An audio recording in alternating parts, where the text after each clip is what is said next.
We'll take some updates now on the tech scene. Twitter's controversial Hide Replies feature, which is aimed at civilizing conversations on its platform, is launching, or actually launched last week in the US and Japan after earlier tests in Canada. The addition is one of the more radical changes to Twitter to date. Now, this is what happens. It puts people back in control of a conversation they've started by giving them the ability to hide those contributions they think are unworthy. Now, these replies, which may range from the irrelevant to the outright offensive, aren't actually deleted from Twitter. They just put behind an extra click. Now, that means people who come into the conversation to cause drama, make inappropriate remarks, or bully and abuse others won't have their voices heard by the majority of the conversation's participants. Now, only those who choose to view the hidden replies will see the posts. Yup. I know it's actually been there for quite a while, but now the security has been stepped up in such a way that they can even recognize when you kind of have some hidden, say, abusive or inappropriate language in it. You know, the security there has been stepped up. That's what Twitter is doing now. Available to just the US and Japan, it will go around the world in the coming weeks.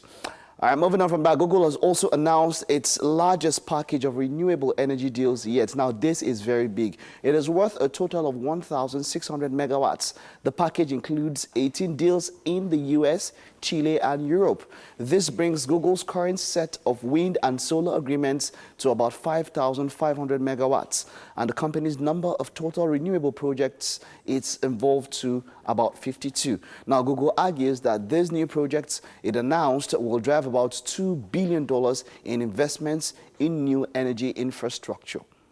And that's quite good. Don't you think we need more of this or in Africa? Yeah, we do, but hey, come on. We can only build Africa for ourselves. Let's do the best that we can to build our continent ourselves. And moving on from that, YouTube's verification program is getting a massive overhaul. Now, this is going to interest some of you YouTubers out there. The company announced last week, which will likely result in a number of less prominent creators losing their verification status. You might not like this one. Now, previously, YouTube allowed any channel that reached 100,000 subscribers to request verification. Now, that limit is being removed with a change to the verification program that rolls out next month, October. Now, going forward, YouTube will focus its efforts on verifying channels that have more of a need to prove their authenticity, like those belonging to a brand, public figure, artist, or another creator who might be subject to impersonation, for example. Now, YouTube says the earlier verification system was established when the site was smaller, but its ecosystem has since grown and become more complex. Instead of looking at a number of subscribers, a metric that can be gamed by bots, the new system will have more murky requirements. YouTube says it's about prominence, which it defines in a number of ways. So let's break it down. This is what happens. Prior to this time, once you get up to 100,000 subscribers, which is quite much, man, that's massive, especially for a lot of us in these regions. 100,000 what? On YouTube. Like, you know that they take more of your data, so we're not so much of YouTube people here. But what happens is that prior to this time, 100,000 subscribers, you could apply. But it so happens that people can buy subscribers and then cheat the system and get verification. But now what they're saying is that they are not going to base it on numbers. It's going to be based on relevance. So, per se, if you are somebody that could be impersonated, yep, that's one very strong reason why they will give you a YouTube verification. So it so happens that you have to check search engines and all of that. Does your name come up quite often? Do other people have profiles using your content or your picture? Those are the kind of things that they'll use to check out if you will be verified, making it much harder, much harder. And now, finally, Apple has just released the final version of iOS 13. Now, this update brings many much needed quality of life improvements. Now, there are also a bunch of new features. The update is currently rolling out and is available both over the air, in the Settings app, and by plugging your device into iTunes for a wired update. Now, many people try to download these major updates at the same time. Apple usually implements a queue system to ensure speedy downloads once you are at the front of the queue.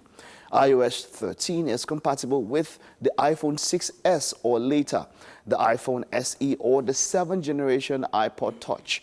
If you have an iPad and you're looking for iPad OS 13, it will be available on the 30th of September. That's next Monday. Now, of course, by the 24th, which is today, with the release of iOS and iPad OS 13.1. But to achieve that, you have to first of all back up your device. Make sure your iCloud backup is up to date by opening the Settings app on your iPhone or iPad and tapping your account information at the top and then on your device name. Additionally, you can also plug in your iOS device into your computer to do a manual backup in iTunes, or you can do both. Okay? So yeah, that's it. I saw that there was this phone I saw over the weekend, and somebody at this point, your iPhone 11 has already, iPhone 11 Max has already crashed it, as in broken. Wow. The 3i driven, that's what I call it. That's all on tech for this morning.